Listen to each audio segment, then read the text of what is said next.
My Govanen.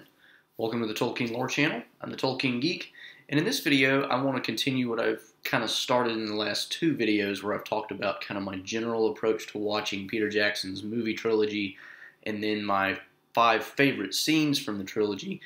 In this video I want to talk about the 5 what I think are the best examples of near misses in Peter Jackson's movie trilogy. So the scenes where he did a pretty good job, but if he had actually stuck to the original version written by Tolkien, it actually would have been a lot better.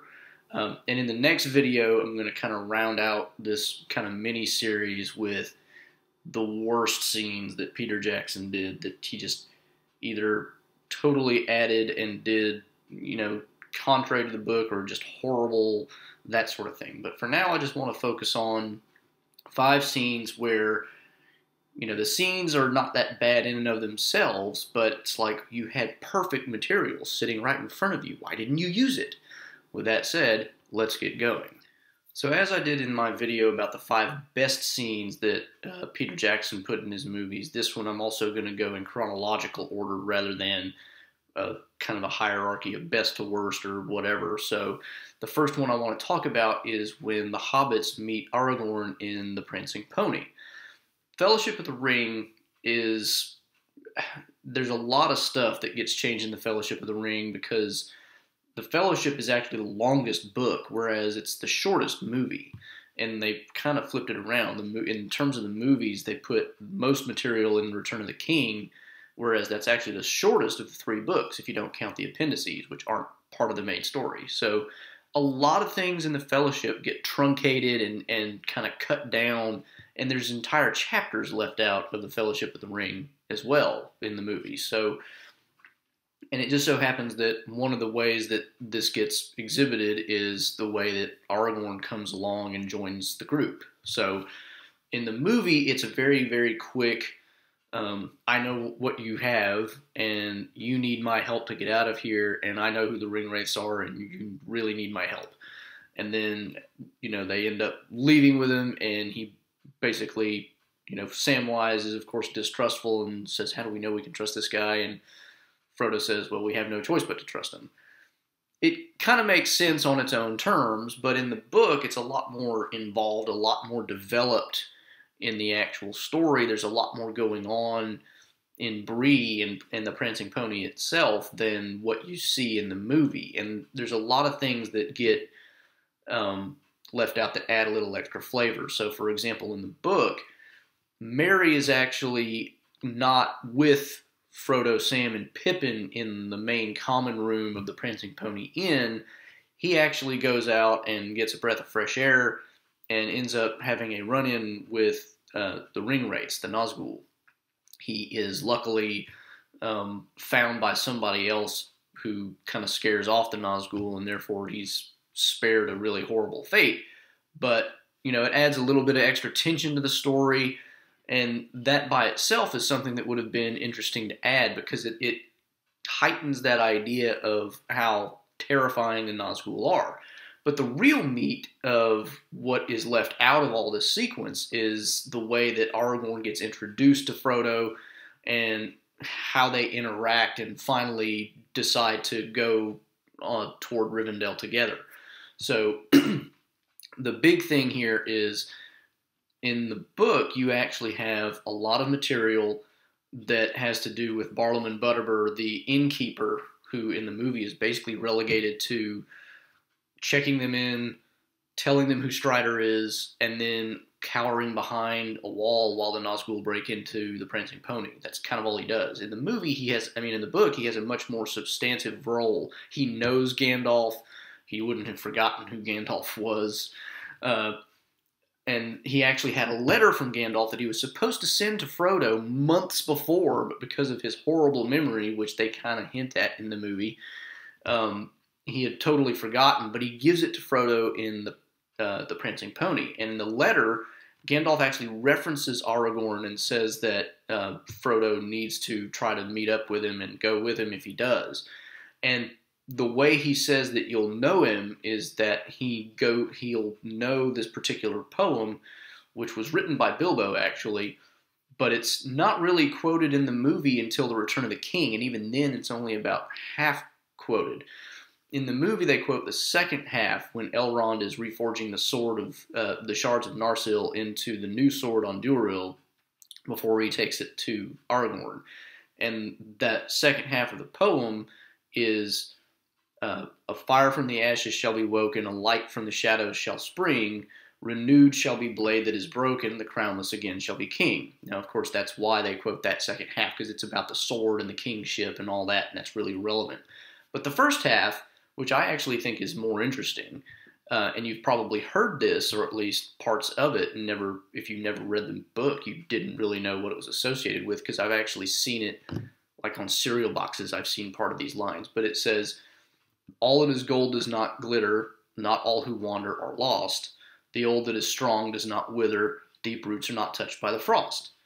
And part of that's getting at the fact that Aragorn is actually much older than he seems. He is, in the time of the book, he's 87 years old, but because of his Númenórean heritage, he is, he looks, maybe middle age. But it's also talking about the fact that he's not what he appears to be. He looks rough, weather-beaten, but he's actually a very important and a very good person. So you put all this together, and like I said, it's a poem that was actually written by Bilbo. You find that out when they make it to Rivendell in the books. But quite by accident, Aragorn ends up quoting some of the lines from that, and Frodo basically says, well, how did you know that was in the letter? And he said, I didn't, but those lines go with my name. That's who I am. And so that's how Frodo finally realizes, okay, I can trust you. You've now basically proven to me by complete accident that you are this person. And of course, the blade that is broken being renewed in the books, I've kind of touched on this in a previous video, but Aragorn is actually carrying the shards of Narsil with him. He doesn't have a separate sword and leaving Narsil at Rivendell on a plaque. And in fact, in the book, it's only 2 shards. It's, the hilt piece and then 1 extra piece separate. I mean, it's not a whole array of like 6 or 7 pieces like it is in the movie. So he actually, in the book, draws the sword in front of them and basically says, if I wanted the ring, I could have it now. As another way of, this is before he quotes the lines from the poem, but he's basically making the point, if you're that distrustful of me, you're not thinking far enough ahead, because I could have already taken it if I really wanted it. So, there's all this dynamic going on in the story of the different tension of, on the one hand, how can we make it on our own? But on the other hand, this guy seems a little creepy, and Samwise is very distrustful and all this other stuff. There's just a lot going on in the scene, and I've only touched upon the major points that Peter Jackson left out. But it's a lot more interesting because you really get to see Frodo being in a position of having to weigh a decision and try to decide, what do I do in this situation? It seems all hopeless, but I have to do something. So it's a lot more interesting, a lot more development goes on there. You find out a lot about Aragorn's character in a very short amount of time, and that really helps with his introduction in the book as compared to in the movie. In the movie, a lot of his character gets developed kind of over the space of several different sequences. So anyway, that's the first scene that I want to talk about, where Peter Jackson did okay, but he really could have done better by just sticking to the story. Now let's move on to the next one.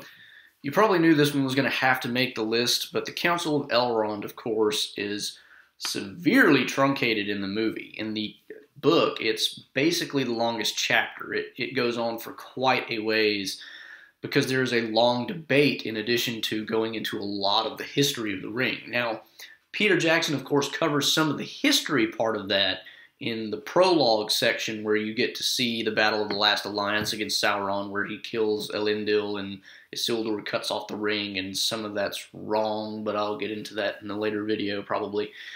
But the main point here is, in the books, you get a lot of actual talking back and forth between different people who are trying to suss out what's going on here, how do we know this is the ring, how do we know what to do with it? And whereas in the movie, it really cuts all that short, and you get, it's kind of awkward almost. It's okay, but if you stop it, it's one of those things that, you know, there's a lot of video series out there that'll basically point out, you know, that looks fine in a movie, but if you think about it, it's really stupid, you know? And this is one of those things where if you really think about it, it doesn't make a lot of sense, even on its face. But, you know, for just watching it at a glance, it seems okay. So you first start out with Elrond basically telling everybody, you're all here because I summoned you to answer the threat of Mordor. Wrong. That is not the way it happens in the book. In the book, all these people just happen to show up kind of simultaneously by chance. Boromir arrives the night before. You've got Legolas with some other elves from Mirkwood who came a day or two before. You've got Gimli and Glóin from the Lonely Mountain, maybe a couple other dwarves with them, but at least those two. And they're all coming for their own reasons and, you know, to do different things. They all have different goals in mind. In Boromir's case, it actually was a dream that Faramir had first and then Boromir had later, where he heard a voice that said a lot more than what it says in the movie. It says, seek the sword that was broken, and in Imladris it dwells. Imladris, of course, being the elven name for Rivendell. So the reason that Boromir comes there is not because anybody has any idea what the ring is, although the voice that he hears in the dream does also mention Isildur's Bane. Nobody knows what that is, at least in Minas Tirith. Or if Denethor does know it, he doesn't let on when he tells Boromir and Faramir this is what Imladris is. He knows what Imladris is. They didn't have a clue. But so he comes there completely independent of any knowledge of the ring or anything like that. And then you get Legolas, who is coming because Legolas and the Mirkwood elves were in charge of keeping Gollum, who had been captured by Aragorn. And, well, Gandalf wasn't with him at the time that he captured him, but he was doing it on the behest of Gandalf. He brought him to the Woodland Elves for them to keep track of, and they ended up escaping. Legolas was coming to tell Elrond about that. And then Gimli and Glóin were coming because what we can only assume is a Black Rider or Nazgul had come to the Lonely Mountain basically saying, you know, if you do this one thing for Sauron, if you find this hobbit and recover this one ring, then we'll give you rings like were given to the dwarves of old. So he's kind of referring to the 7 rings given to the dwarf lords. So all these people show up for completely different reasons. And Elrond in the book actually makes the point, you're all here seemingly by chance, and he doesn't say it like this, but he essentially says, but it seems like it's providence that we're all here, and that it's really our job to decide what to do in this situation about this being the ring. And so that's the setup. And then you get a whole lot of other material about Gandalf goes into the backstory of what he discovered about the ring, what information he got out of Gollum. Aragorn reveals who he is to Boromir. He throws the shards of the sword onto the table, and there's just all sorts of things going on in the Council of Elrond in the chapter that don't show up in the movie scene. And the movie scene, it just kind of cuts it down to, we all came here because Elrond summoned us, and then Boromir just kind of goes off and acts wonky almost immediately because apparently the ring isn't a slow corrupting force. It is an immediate, oh, by the way, I am a drug that you're already addicted to. He really overplays that in the movies, I think. But it within the context of Peter Jackson's narrative, it kind of works, but it turns the Council of Elrond into a completely different thing. Elrond basically says, here's why we're here. Boromir immediately screws up, and then, Gandalf does his thing, which he actually does the same thing in the book, but it's in a slightly different context, and Elrond and all the elves are like, don't use that language in here. And of course Gandalf's like, well, you better get used to it if we don't solve this problem now. So, in that sense, there's some similarities, but the movie just kind of cuts it all short, and then you get a debate about, do we use it, do we destroy it? And Elrond says, well, obviously we have to destroy it. and then Boromir disagrees. Whereas in the book, there actually is something of a debate. You've got, well, we can't destroy it with what we have. Could we send it to the west? Well, the Valar wouldn't, accept this. This is our problem. We have to deal with it. Well, could we give it to Tom Bombadil? Could. Tom Bombadil might take it if everybody in Middle-earth asked him, but he'd probably just chuck it because he wouldn't understand the importance of it. Well, can we hide it forever? Elrond says, I don't have the strength to resist Sauron. So, they explore all the options, and you get eventually to the point of, we really only have one choice. In the movie, it just cuts it short. Elrond says, you have only one choice. The ring must be destroyed. Okay, we haven't explored any of the other options yet. We'll just take your word for it. Well, in the book, you actually do get the discussion of all the other options and get explanations of why they won't work. So, anyway, again, there's a lot more that goes into this chapter. I can't get into it all here, but those are kind of the major highlights of, you get a lot of the backstory, you get a lot of the rationales for why things are going on, and you get that extra element of, we're not just here because we were asked to be here because everybody knew what this one thing was about. We're actually here seemingly providentially, which is a very different type of thing, and in Tolkien's world, that's a very important type of thing. So anyway, that's the second scene. Now let's move on to the third one. So the third scene I want to talk about should have been in the Two Towers, but because Peter Jackson added a whole lot of extraneous material to the Two Towers and drug out the Helm's Deep battle and added in a bunch of stuff that happened with Faramir that didn't happen in the book, he ended up squeezing this into the beginning of The Return of the King, and specifically only the extended edition of The Return of the King. What I'm talking about is the scene where Gandalf and the other heroes from the Battle of the Helm's Deep go to Orthanc to confront Saruman. In the theatrical version, you just kind of show up and there is no Saruman. He's trapped up in there, and Gimli says, let's have his head and be done with it. And Gandalf says, no, he can't hurt anybody anymore. We're just going to leave him. In the extended edition, which is slightly more true to the book, they actually confront Saruman, but on a slightly different pretext. In the movie, it's, Saruman, you were part of Sauron's plans. You have information. We need information. Give us information. Whereas in the book, it's more Gandalf is actually trying to help Saruman kind of rehabilitate himself and join the good side again.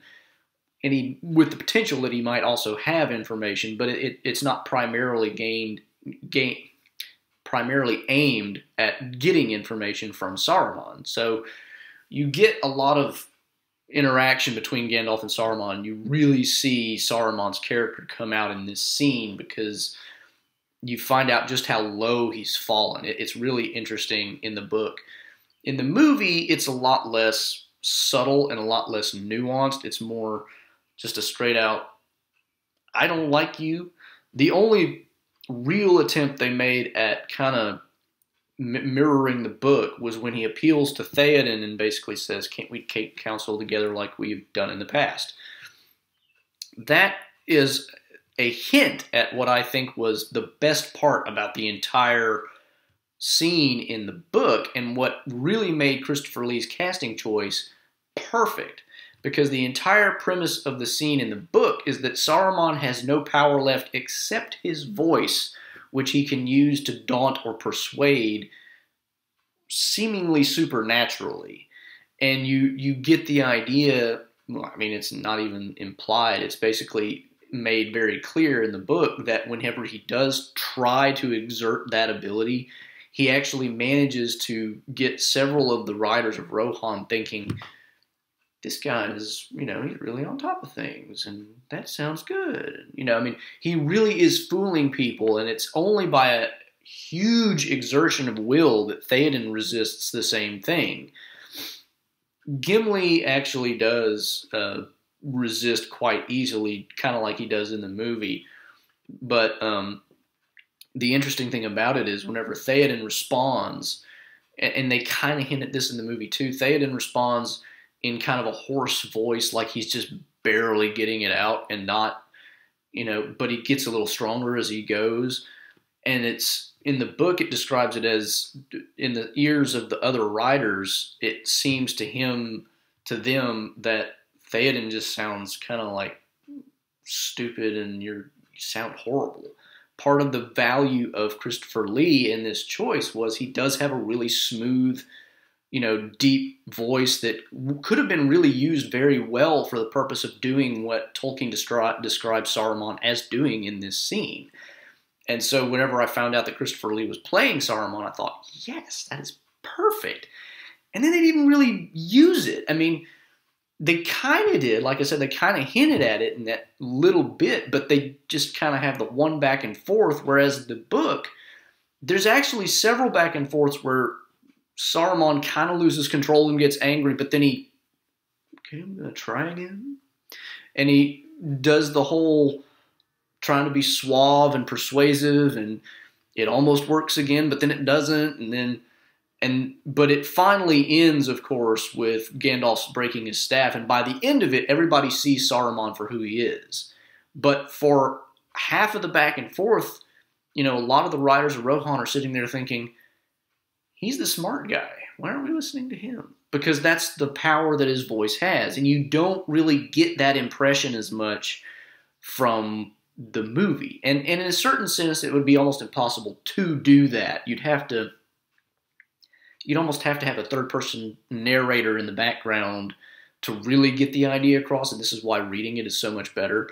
But they could have at least tried a little harder to get some of that in there, because Christopher Lee is such a perfect actor to do that, and yet they just kind of wasted the treasure that they had there and didn't use it to the utmost. And that, to me, is where they really messed up in this particular scene. It's not so much the storyline elements that they left out or any of that. It's the fact that they really wasted a talent that they had and a voice that they had, because the voice really is the point. I mean, the chapter is called The Voice of Saruman in the book. It's really all about his voice, and yet even when Christopher Lee's Saruman does try to talk, he doesn't do it as well as Christopher Lee can do it, because, I mean, that there are scenes in movies where Christopher Lee really is a smooth, operator, but in this movie, they didn't really play that up, and so that's why this one makes it onto the list. Now, we're moving a little farther forward in time, and we're going to get to scene number 4. Okay, so this is another misplaced scene, and if I was going by the order that the movies go, it would actually be the last one. I'm talking about the scene where Aragorn confronts Sauron in the Palantir that was recovered from Orthanc. Now, it's a little weird to put this scene in here because you don't actually see this happen in the book. You kind of find out what happened after the fact, because Aragorn tells Legolas and Gimli what happened.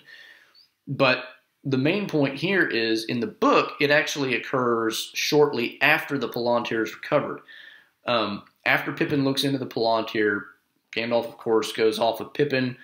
They go to Minas Tirith, and he gives the Palantir to Aragorn at that point. Aragorn then uses the Palantir at Helm's Deep to see what's coming. Unlike in the movie where Elrond comes and tells him that there's these black ships coming, Aragorn finds that out by using the Palantir at Helm's Deep, and that's how he determines that he needs to go into the Paths of the Dead. Now, what's interesting about this is Aragorn uses this after, of course, being cautioned by Gandalf. Gandalf actually says, if I may counsel you in the use of your own, don't use it. And after he tells Legolas and Gimli that he did use it, Gimli basically says, you did that? Even Gandalf said you shouldn't do that. And Aragorn basically says, you forget to who you're speaking. I am the king of Gondor. This is rightfully mine. And in fact, if you read the Unfinished Tales section on the Palantir, and I've done a video on this, but there's a little bit of information in there that basically implies that it's only because he's the rightful owner that he's really able to take control of the Palantir. But what's interesting about it is the confrontation between Aragorn and Sauron is actually quite a bit different than in the movie. In the movie, Aragorn shows up and he basically says, here I am, and then Sauron apparently forces him to see a vision of Arwen, who is apparently dying, and Aragorn goes, "Oh no!" and drops the even star, which doesn't break in the book. That's another story. And then it's over. That's it. In the book, it's much more involved, even though it only gets told after the fact. Aragorn tells Legolas and Gimli what happens, and he basically says, I confronted him, and he said that I'm pretty sure that the fact that I, the heir of Isildur, am still alive, and he saw the sword, he knows who I am, and he probably is afraid right now. So he knows what he's doing, and then he actually, in a contest of wills, he actually wrests control of the Palantir from Sauron so that he can use it for his own purposes, which also would be a huge blow to Sauron's confidence, for lack of a better term, because Sauron is used to being able to daunt other minds who use the Palantir. So, for example, Saruman. Saruman used the Palantir, and Sauron managed to corrupt him. Denethor has his own Palantir, and even though Denethor theoretically is kind of the rightful user because he's at least the steward of Gondor, and he's using a Palantir that was kept in Gondor, even he gets fooled by Sauron. Aragorn comes along, and he basically is like, nope, this is mine, buddy. I'm going to use it.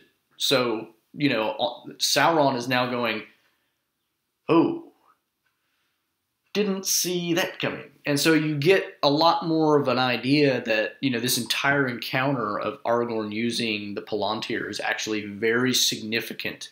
Later on, Aragorn will actually say, if I had seen how quickly he was going to react in terms of throwing his entire army at Minas Tirith and almost sacking it, I might have waited a little longer.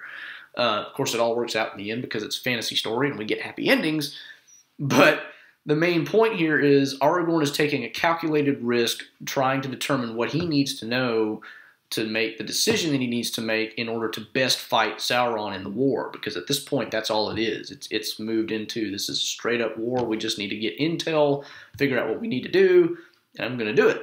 So there is no scene of him seeing Arwen, who is not dying, and there is no scene of him dropping the even star, which does not break in the book.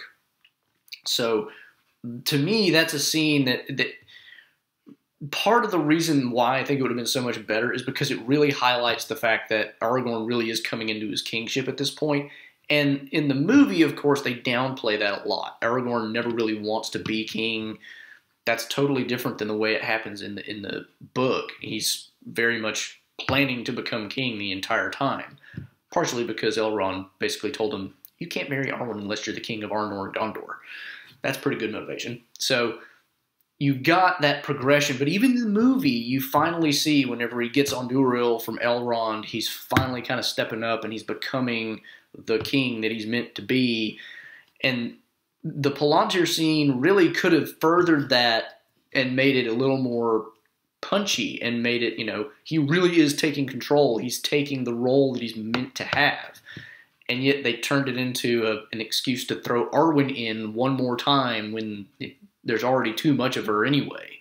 So, and that'll be in the next video, by the way. That's coming up. So stay tuned.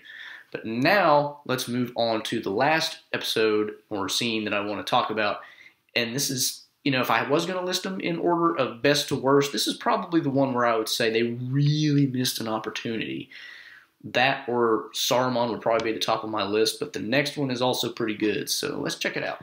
This final scene that I want to talk about, fortunately, has very little to do with large plot points or anything like that. It's the confrontation of Éowyn and the Witch King on the field of Pelennor.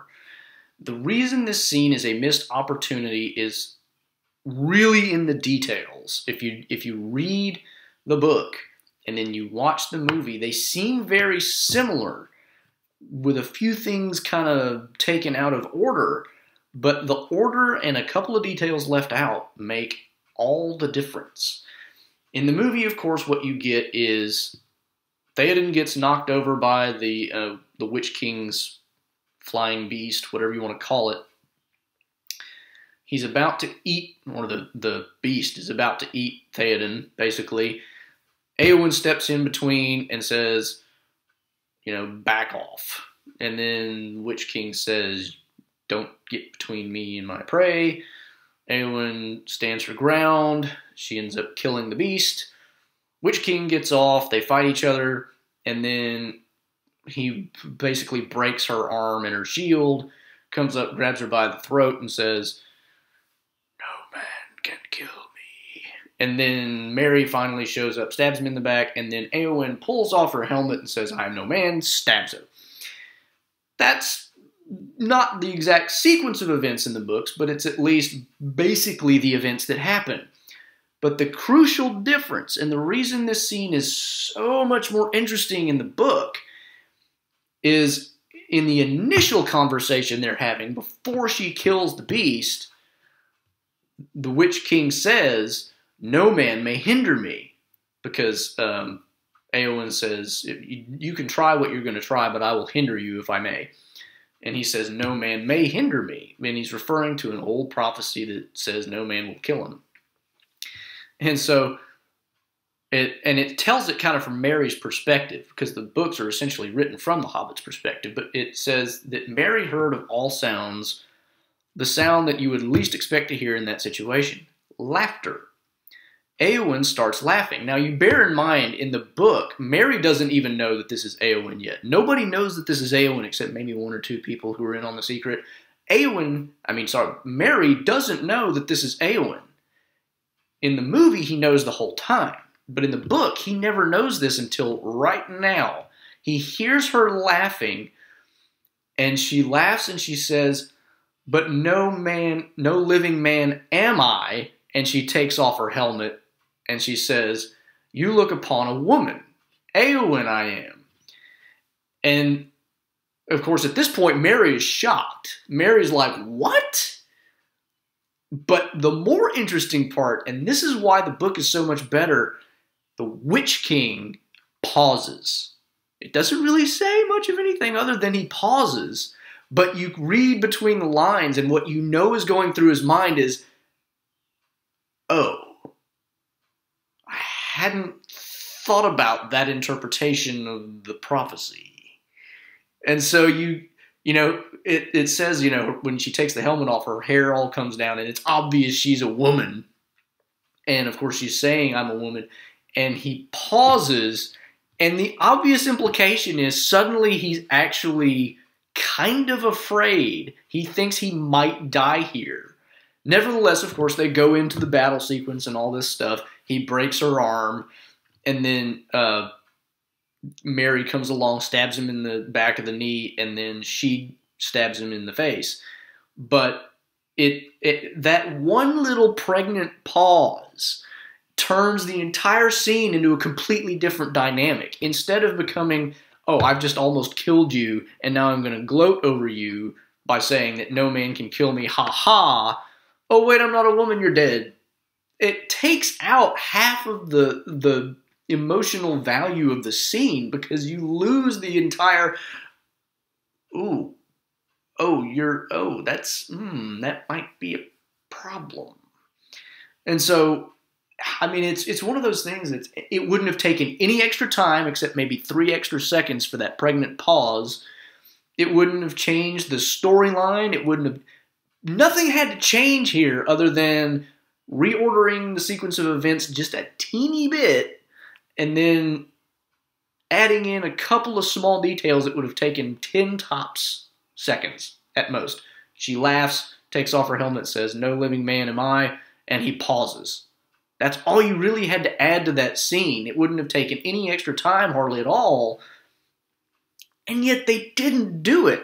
This is why this is possibly the top of the list, even in terms of just sheer crazy value, because it's like you were sitting on a gold mine of a scene here, and you decided to turn it into tarnished silver. It's like, why did you do that? It doesn't make any sense. The scene is still good in the movie, but, I mean, when you read it in the book and you compare the two, you're like, this is obviously better. What screenwriter came up with the idea to change that? Anyway, enough of the ranting. that's my 5 choices for biggest missed opportunities for Peter Jackson. And like I said, in the next video I'm going to be doing the absolute worst atrocities that Peter Jackson committed, and that'll be really ranty, more than likely, so it might end up being a little long. This one was also kind of long because I had to go into a lot of detail on, different plot issues that came into some of these scenes, but anyway, I better stop now before I get into more rants about the next video before I even get there. So anyway, I hope you enjoyed the video. Hope it didn't get a little bit too crazy there at the end. If you kind of like this type of thing, if you want to learn more about differences between the movies and the books, or other things about Tolkien, this is just kind of a kick I'm on right now, but I'll get into other things about the Silmarillion, things not even related to Middle-earth, different stuff about Tolkien altogether. If you want to follow more about that, you can follow me here by subscribing. You can also follow me on Twitter at JRRTLore. And please like and share the video if you enjoyed it. And until next time, I'm the Tolkien Geek signing out for the Tolkien Lore channel. Namaste.